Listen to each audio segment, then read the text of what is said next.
What's up, Knife Tube? Okay, I get asked quite a few times by a few people, how do you not lose your second point on a Tanto, whatever you want to call it? How do you not lose your second point on a fixed system? It's actually very easy. The way you do it is by sharpening. No different than if you're doing freehand. Doesn't matter. You sharpen this edge like it's two separate edges.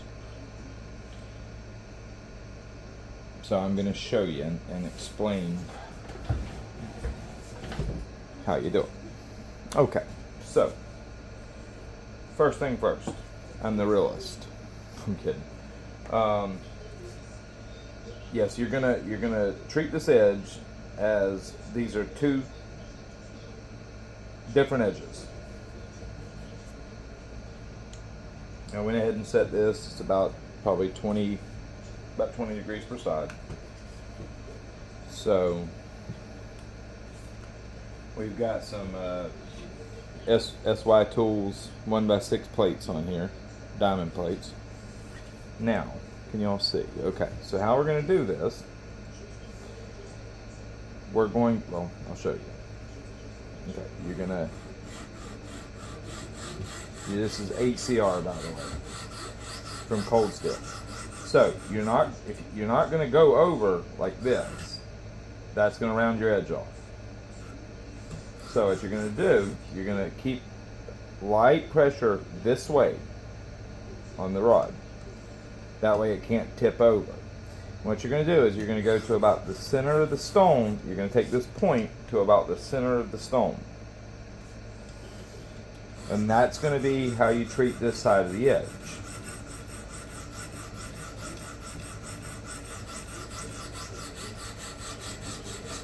What that's going to do, that's going to protect your second point. Well, Cold Steel, this is actually some pretty decently hard HCR. I'll give you credit on that.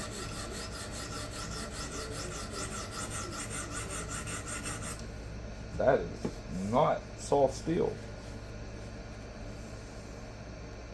Okay. Now we've created a burr. Now, this is not a compound grind. This is two flats. So we're not going to need to change angle or anything to maintain the same size bevels. Now what we're going to do, we're going to go up here. So we're going to go to this side. And now we're going to apply a slight amount of pressure this way because I don't want it to tip over this way. And we're going to take that point to the center of the stone and no more.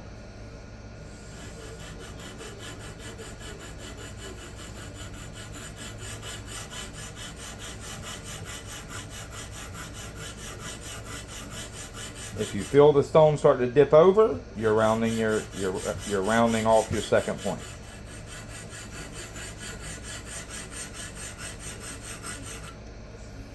Okay. We have big time low spots in this. Well, that was a drop of water actually. It looked like a low spot from that reflection.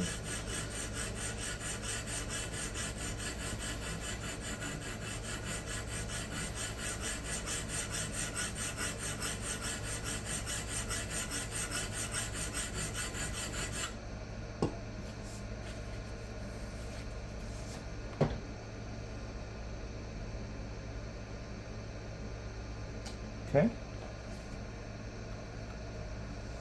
And now we have a full length burr.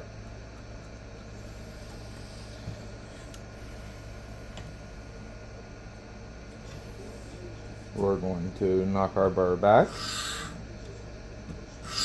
and repeat.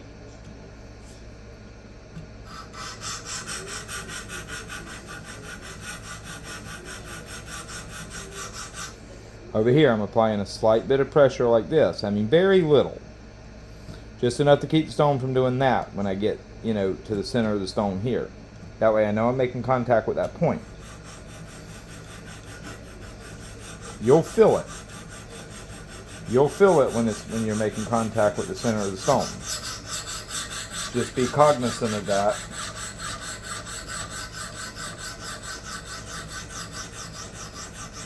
And do not let it roll over.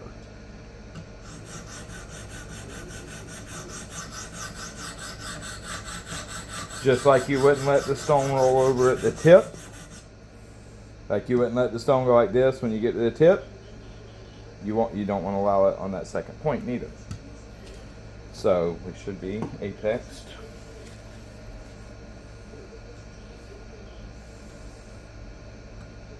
Yes, we are. Can you all see? Yes, you can. Now we're going to do the same thing. Now remember, when I get to that point here, I'm going to apply a little bit of pressure this way. Keep in mind very little, or you'll start to cut into your edge with the side of the stone. So very little pressure.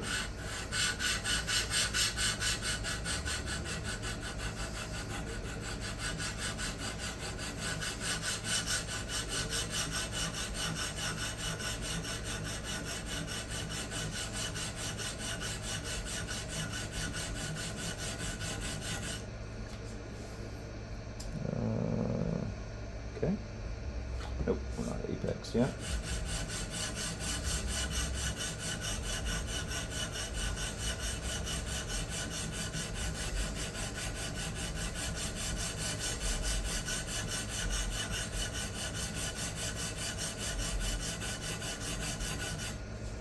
The stone is about, it's sharpened quite a bit of knives. For a cheap stone, it's held up pretty good, but it's about time. Well, that grind is way off. I've got to remove quite a bit of steel here. I might be in trouble with this worn out plate. I might have to change.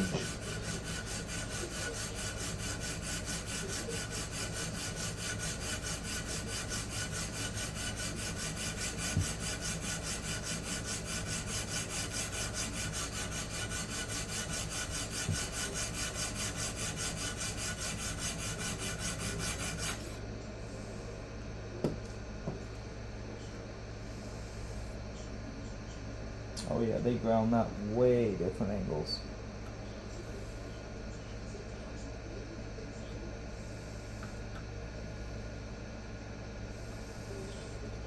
Yeah, that's way different ground.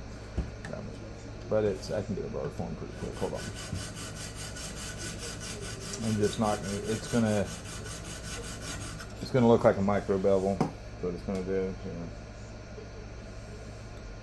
Yeah, that's ground way shallower here than it is here. Okay, no problem. We're just trying to get a sharp edge and maintain the point. Now you see I've got an even sharper point, like a more perfect point now than from the factory. So, now we're going to go to the 6 undo. We're going to do the same thing. Most people don't know this, and then they wind up going over, and they pull this right here. They go, right, and it only takes a couple passes, and you'll totally round it over. We're going to knock our burr back.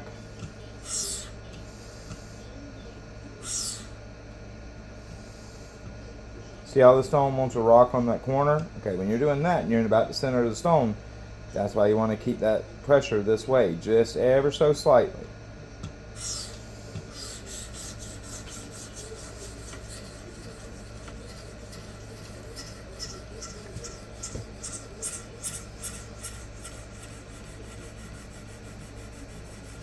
You'll feel the stone want to start to think about rolling over. That's when you're around, right at the center of the stone. You do not want to go past that point. You'll feel it trying to do it. Like, and you can see once you know what you're feeling for, you can actually go pretty quick. You don't even have to be all that careful. Okay, so now it should have got our scratch pattern matched up, and it does. So now we're going to come here. We're going to repeat the process that we did with the coarser stone.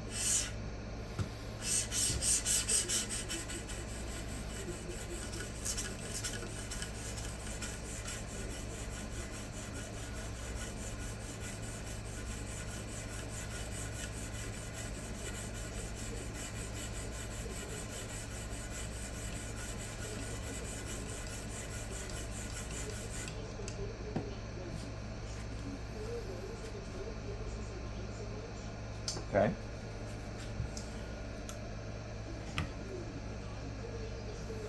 It is thicker up here than it is here. So I'm going to have two different bevel sizes. I thought I didn't check it. I figured it would be about the same, but it's not. This is definitely a thicker grind here than it is here. So this bevel is going to be a little bit wider than this bevel. That's what tricked me at first because I thought they was close, but yeah, they're not. It's actually quite a bit thicker here. Substantially thicker. Make sure I knock that burr back.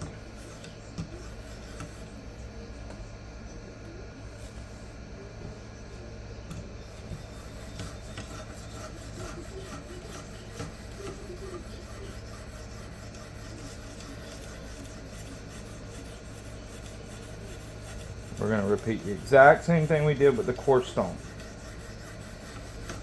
And how we deal with this. We do not want to let it roll over. Even the fine stone, the finer stone will round it over quick if you just roll over that. It only takes 1 or 2 times to start at the end to lose that point. If you do, you can get it back. You just have to know what you're doing. But tantos are not that hard to do and maintain your point. You got to know how to do it and then watch what you're doing. Knock our burr back. Okay. Now we're going to clean up that scratch pattern from the coarser stone.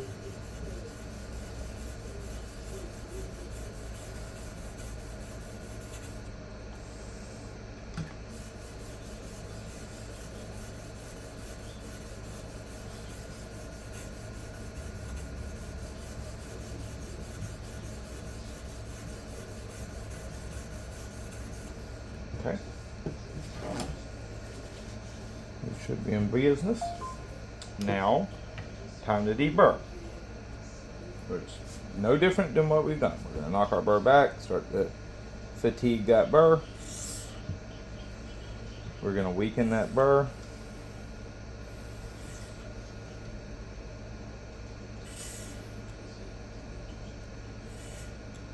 Okay. We're going to walk that. This feels like very hard HCR, so that burr should pop right off relatively easy. I don't think there's too much retained austenite in this steel.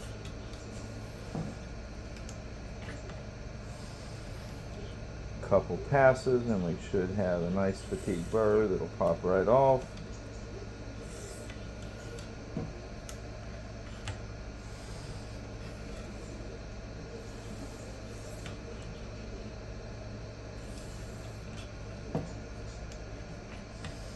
Okay, now we're going to make a deburring pass.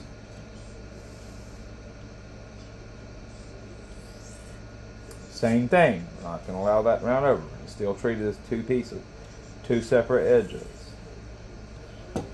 And I can see where we can loose, yes.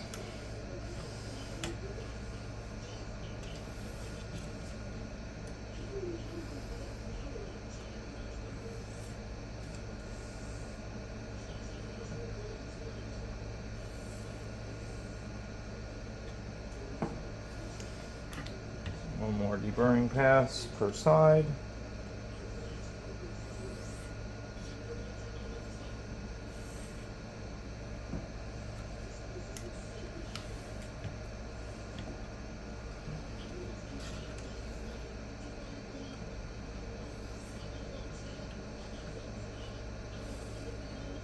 Okay.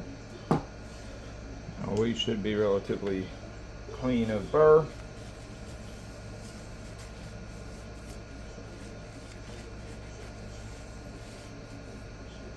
And we have a perfect second point. We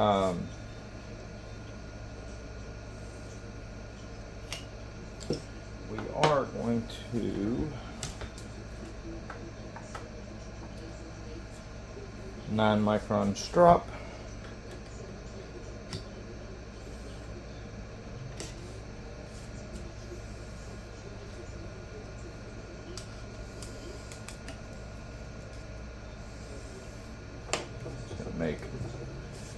just to make sure we've got any of those burr fragments taken off.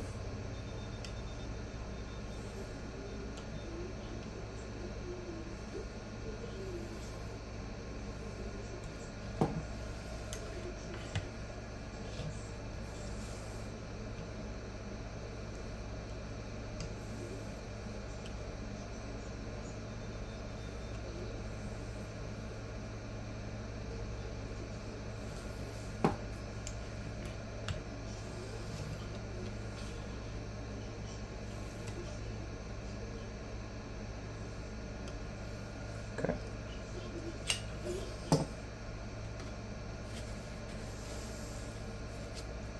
Okay. So we are in business now. This should be a very sharp edge. And I should still fully have my second point.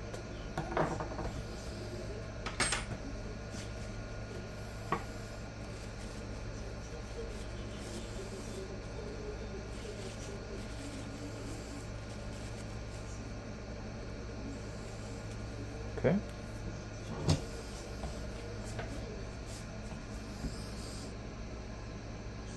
Then we have a perfect second point.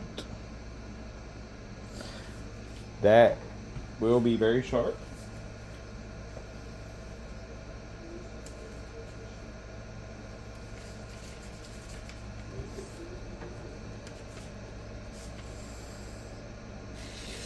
Oh yeah.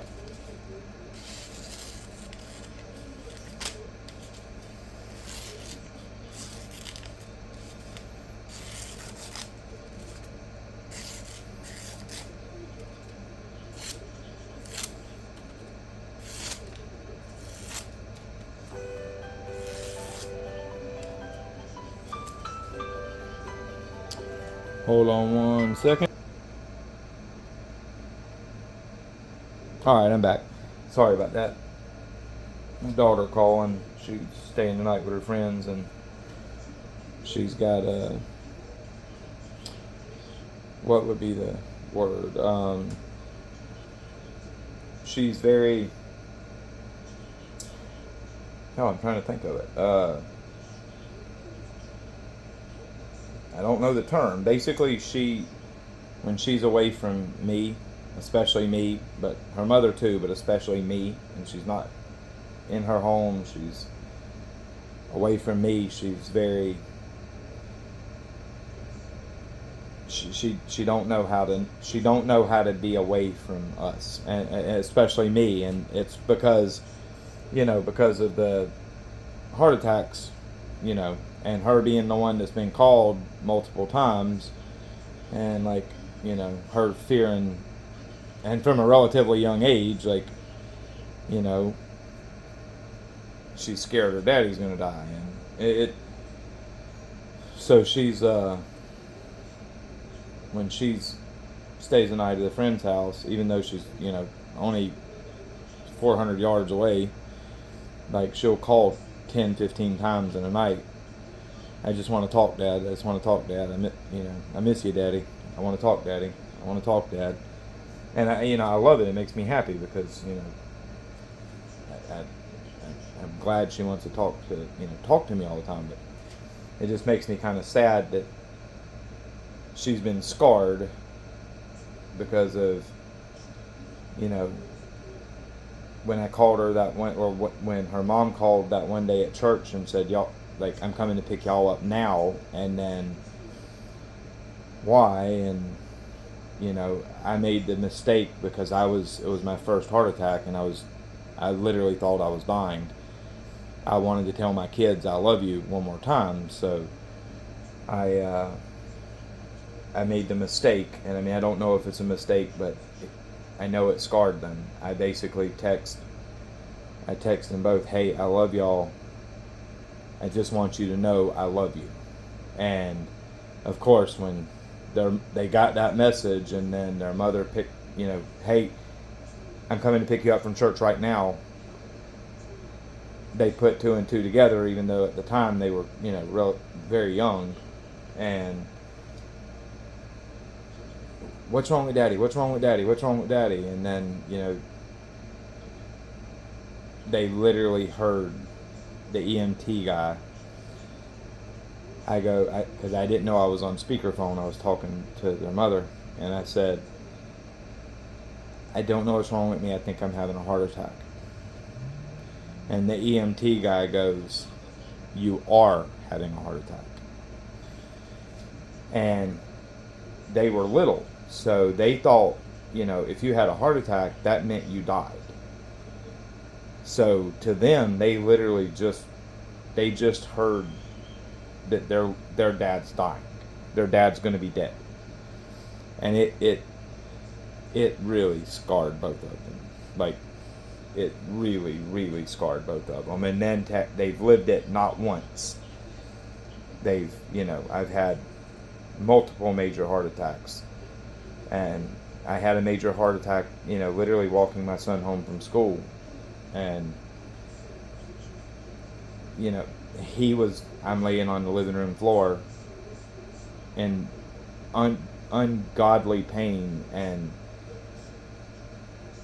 telling him call 911, call 911, and he's again, a small child, Just, sorry, I shouldn't be telling y'all that, but anyways, that way, when y'all hear my phone ring so many times in videos, I'm just letting you know why.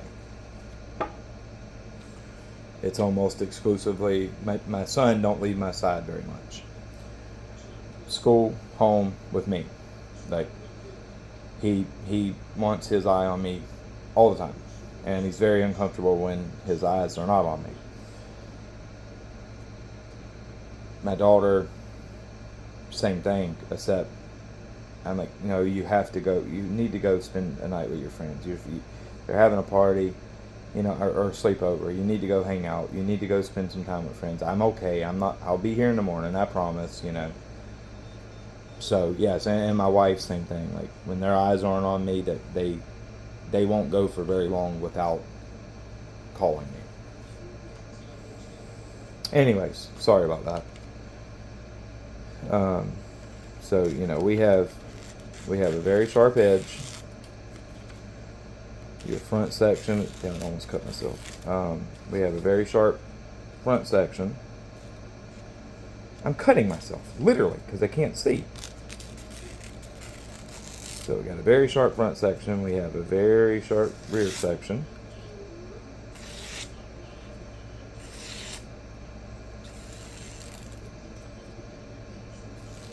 And guess what? We have a very sharp second point. It's that easy. And once you're efficient at it and you know what you're feeling for, be it on a fixed angle or freehand, it's all about feel. Once you know what you're feeling for, and it's blatant, that edge will talk to you. You just have to listen. Once you know what you're feeling for, it's obvious. It's easy to feel, and then okay, hey, no more than that point right there. That is it. That's where I stop. And so long as you listen to it, you will never round over your second point. It will stay crisp and sharp, just like that. Tantos get a bad rap. It's very hard to sharpen. They are not. They're as long as you just follow what I just told you, they are literally no harder to sharpen than any other edge shape.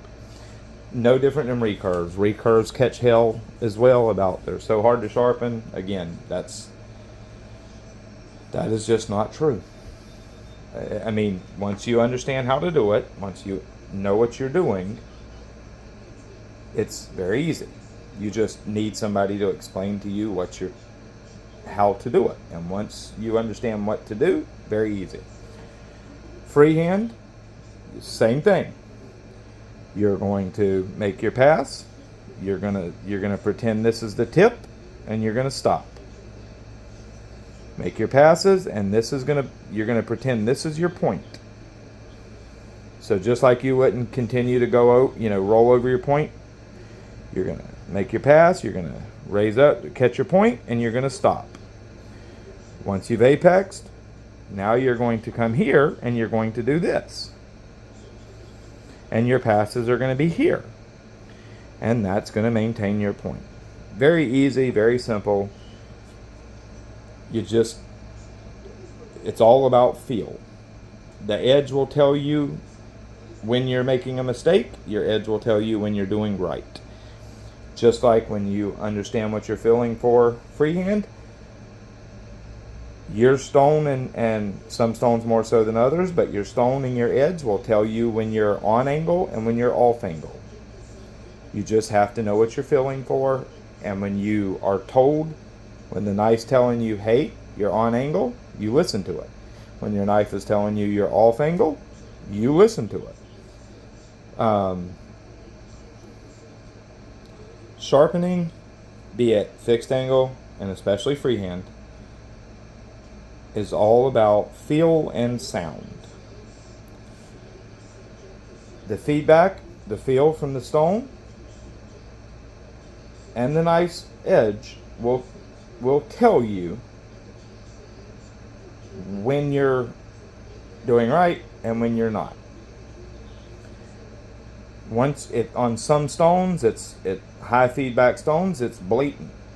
On lower feedback stones, it may not be so blatant, but it still will tell you.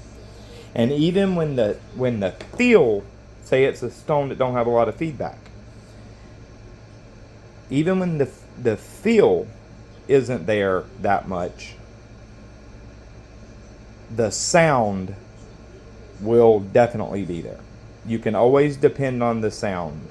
Even on low feedback stones where you don't really feel, the stone don't communicate that well to your hand when you're on and off angle. Sound will always tell you if you're on or off. You just have to know what you're listening for. Once you learn to feel and listen to what the stone and the knife is telling you, sharpening is pretty easy. Alright guys, I hope that helped y'all. If anybody wants me to do one on recurves, let me know.